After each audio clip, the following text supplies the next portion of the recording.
Assalamualaikum warahmatullahi wabarakatuh. Nama saya Sonia Mariska dengan NPM 2251020304, Program Studi Perbankan Syariah kelas A dari kelompok 6.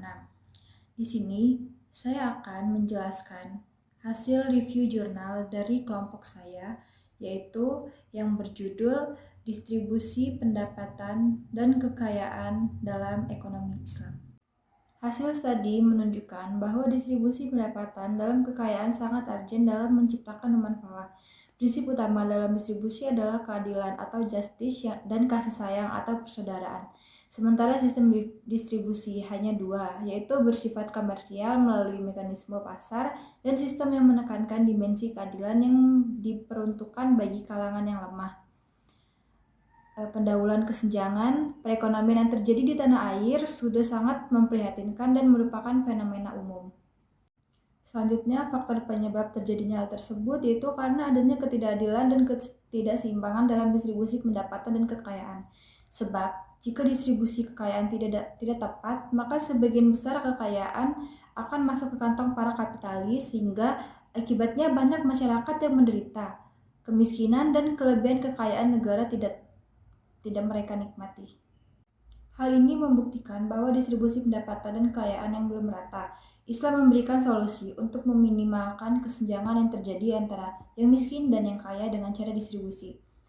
Nah, pendapatan dan kekayaan yang merata ini sebab titik berat dalam pemecahan permasalahan itu ekonomi adalah bagaimana menciptakan mekanisme distribusi ekonomi yang adil dan merata di tengah-tengah masyarakat. Nah, pendapatan merupakan proses peredaran untuk penyaluran harta dari empunya kepada pihak yang berhak menerimanya, baik melalui proses distribusi secara komersial maupun melalui proses yang menekankan pada aspek keadilan sosial.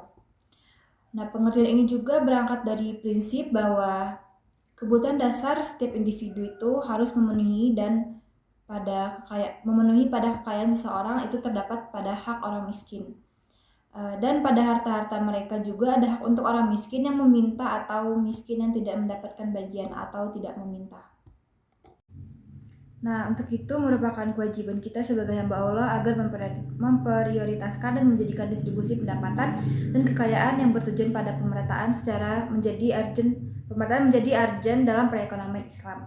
Karena diharapkan setiap manusia dapat menjalankan kewajibannya sebagai hamba Allah tanpa harus dihalangi oleh hambatan yang ada di dalam luar kemampuannya. Keadilan distribusi itu didefinisikan sebagai suatu distribusi pendapatan dan kekayaan yang tinggi sesuai dengan norma-norma fairness yang diterima oleh universal. Nah, beberapa ayat-ayat juga menjelaskan bahwa distribusi pendapatan dan kekayaan harus merata bagi seluruh umat manusia dengan kemampuan fisik, mental, dan pengetahuan, dan keterampilan dalam melakukan kegiatan ekonomi. Lalu penekanan distribusi kekayaan bergantung pada kepemilikan orang yang tidak seragam. Sekian presentasi dari saya akhiri. Wassalamualaikum warahmatullahi wabarakatuh.